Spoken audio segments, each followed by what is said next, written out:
4:30 in the morning. The stilt house groaned under Erasima's bare feet as she swung off her hammock and planted herself on the wet wooden floor. 73 years on the Solimões tributary hadn't softened her.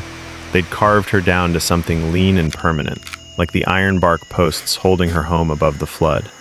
She didn't need light to find the kerosene lamp.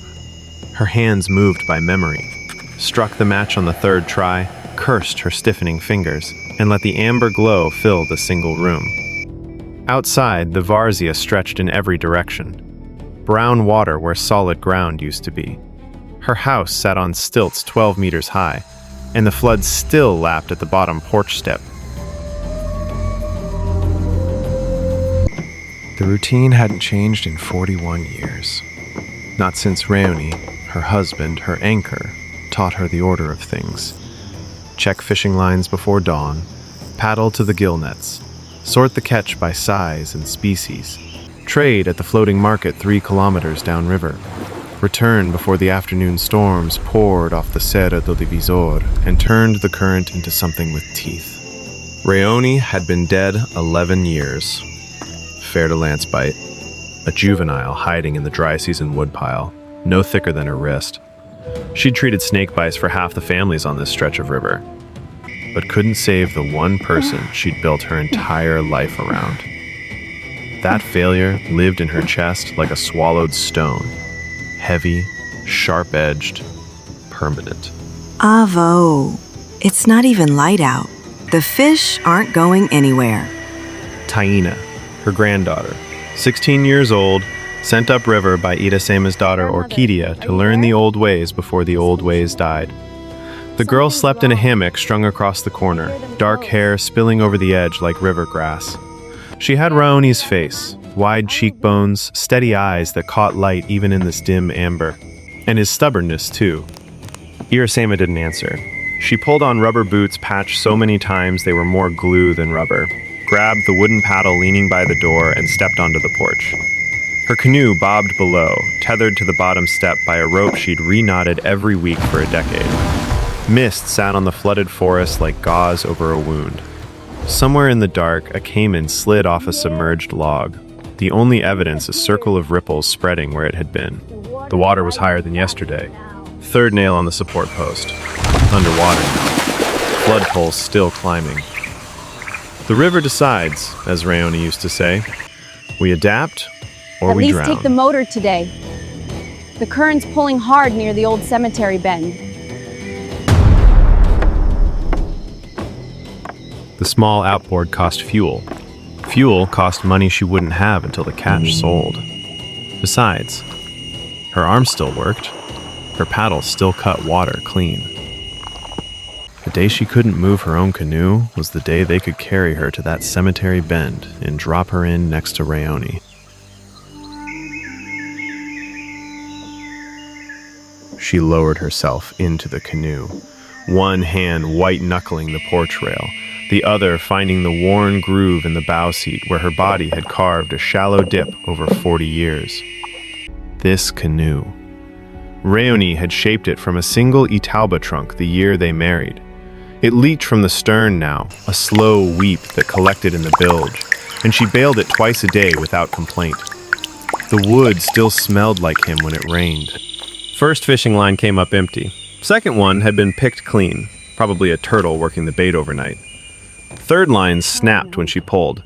Something big had taken the hook, the bait, and 2 meters of nylon with it. That was expensive. 3 days of trading just for the hook replacement. Fourth line pulled heavy. She braced her feet against the canoe's ribs and hauled, shoulders burning in that specific way that reminded her body it wasn't 30 anymore. A tambaqui broke the surface. Fat, silver-scaled, maybe 5 kilograms. Good eating. Better trading. She clubbed it once behind the head, precise and quick, then laid it in the bilge where it quivered and went still. 4 lines checked. 1 decent fish. Not enough to trade for medicine, kerosene, and fishing line. She'd need to push deeper into the Igapo, where the flooded forest canopy closed overhead like a cathedral ceiling, and the water turned black as coffee from tannins leaching out of 10,000 rotting leaves. Deeper than she normally went alone. Deeper than Raoni would have allowed. But Rayoni wasn't here to argue, and the water was rising. And the nets she'd set in the Igapo last week should be fat with Paradoku by now. She said she'd be back by 7. She always says 7. She's never once been back by 7. Taina's voice She's carried gone, thin Taina. across the water from the stilt house, small and tight against the waking jungle. Howler monkeys had started their dawn chorus, a sound like wind being forced through the ribcage of something enormous. Parrots screeched. A river dolphin surfaced 20 meters to her left, exhaled a spray of mist, and dove. Irasima didn't hear her granddaughter. She was paddling east, where the current split around the half-submerged Brazil nut trees and funneled into the Igapo's mouth, where the light dimmed, the air thickened, and an old woman's pride would cost her more than she was ready to pay. The Igapo swallowed Irasema's canoe the way it swallowed everything, slowly, completely, without negotiation. Branches closed overhead. The brown water darkened to the color of strong tea, then to something closer to black. Sunlight filtered through the canopy in thin columns that looked solid enough to climb. Fish moved differently here. Schools of cardinal tetras scattered like thrown rubies when her paddle disturbed the surface. A pair of Hoatzin birds watched from a branch, prehistoric-looking things with crests like mohawks and claws on their wings. They smelled terrible. Everything in the Agapo smelled of decomposition and new growth tangled together, the forest eating itself and being reborn in the same breath. Irasima found her gill net strung between 2 acai palms where she'd tied them 6 days ago. The mesh bulged in 3 places. She pulled the first section, a matrinxa, a good one, silver-sided and heavy. Second bulge was a small pirarucu, maybe 15 kilograms. Not legal size for the market traders, but nobody out here checked papers. Third bulge, she pulled and the net didn't move. Something had wrapped itself around the mesh from the other side. She could see the distortion in the water, a shape too large for any fish she'd target with this gauge net. Her hands went still. Her breathing went shallow. A caiman, black caiman, maybe 2 meters, possibly more. Hard to tell when only the snout and eyes broke the surface. It had gone for a fish already caught in the net and tangled itself trying to feed. Now it floated there, nostrils flaring, watching Irasima with the patience of something that measured time in centuries. Rayoni would have known what to do. Keep your head down, Cut the net. Irasima. Lose the fish. Move swiftly No and net is worth a silently, finger, he'd say, like the tapping wind the through stump the where his left leaves. index finger used to be. Have enough. Let His own go. lesson from 30 years before Irasima ever held a paddle. But that net cost her 2 weeks of trading. Nylon wasn't free. Nothing was free out here. Not rope, not hooks, not medicine, not the kerosene that kept the knights from swallowing her whole. She reached for the machete, wedged under the bow seat. The blade was dull. She'd been meaning to sharpen it for a week, but dull still cut nylon. She'd slice the section with the caiman, save the rest of the net and the other 2 fish. Manageable. Careful work for careful hands. The canoe shifted when she leaned forward. The stern dipped. Water poured over the low side, that slow leak she'd been ignoring for months, choosing this exact moment to become a fast leak. Cold river water swirled around her ankles, her calves. The tambaki from earlier floated free in the bilge. Something's wrong. She should be at the market by now. She should be at the market. 3 kilometers back at the stilt house, Taina stood on the porch and watched the Igapo's dark mouth. She'd been watching for 90 minutes. The floating market's noise carried across the water. Voices, laughter, the knock of canoes against each other. But her grandmother's voice wasn't among them. In the Igapo, Irasema's canoe sat 14 centimeters lower than when she'd entered. Water rose past her ankles. The caiman hadn't moved. The machete shook in her grip. Not from fear, she told herself, from the cold water numbing her legs. But her arms didn't believe the lie either. They ached. The right shoulder, the one she'd been ignoring since December, screamed when she raised the blade. She cut. The net parted.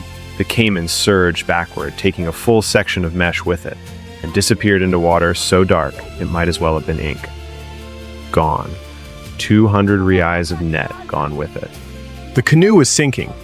Not fast, she had minutes, not seconds, but sinking with certainty. She grabbed the 2 remaining fish, the paddle, the machete, and the kerosene lamp she'd brought along. No time for the rest of the net. She bailed with one hand and paddled with the other toward the nearest tree thick enough to climb. The Itauba she grabbed was slick with algae and moss. Her fingers slipped once, twice. Her boots filled with water and dragged at her legs like hands pulling her down. She hauled herself onto a branch 2 meters above the waterline, gasping, clutching the paddle and the fish. The canoe! Raoni's canoe! 41 years of marriage carved into wood. Settled gently into the black water and sank. The bow tilted up last, like a hand reaching, and then it was under. Gone. The way everything eventually goes in the Varzea, the water takes it, the forest reclaims it.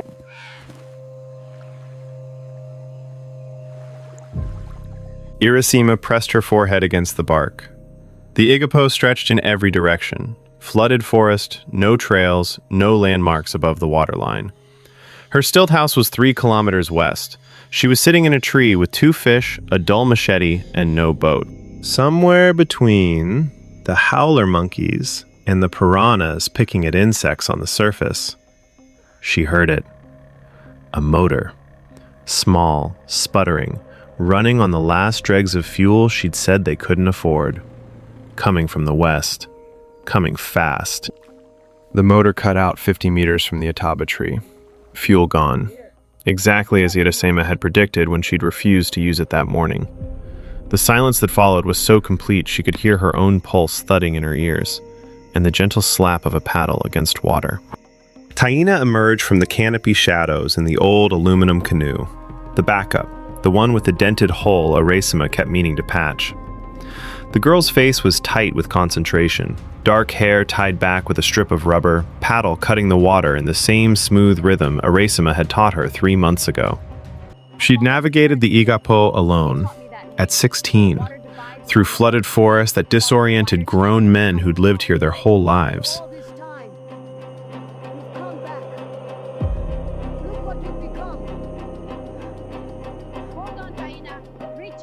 Iracema stared at her from the branch, 2 fish in one hand, machete in the other, soaking wet, clinging to a tree like some overgrown iguana.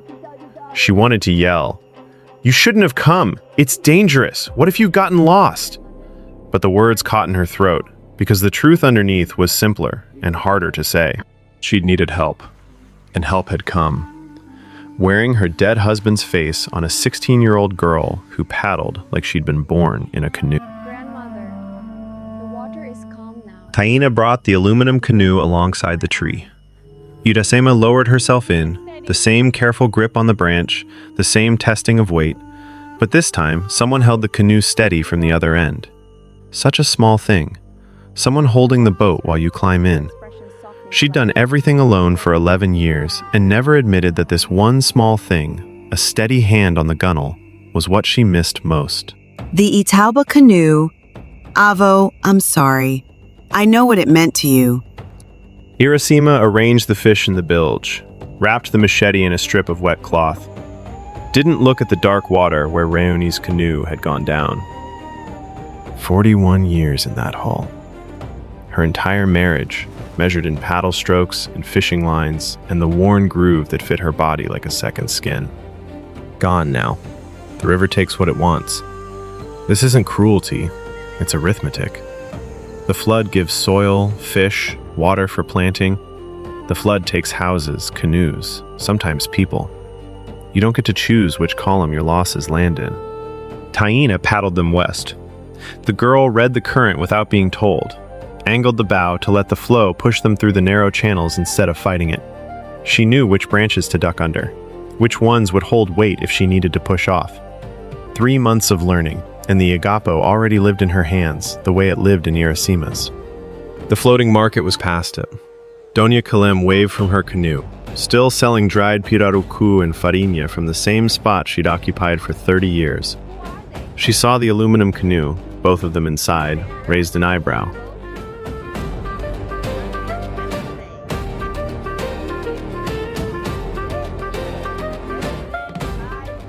Irasema held up the tambaki, the big one, 5 kilograms, and Queliam's eyebrow went higher.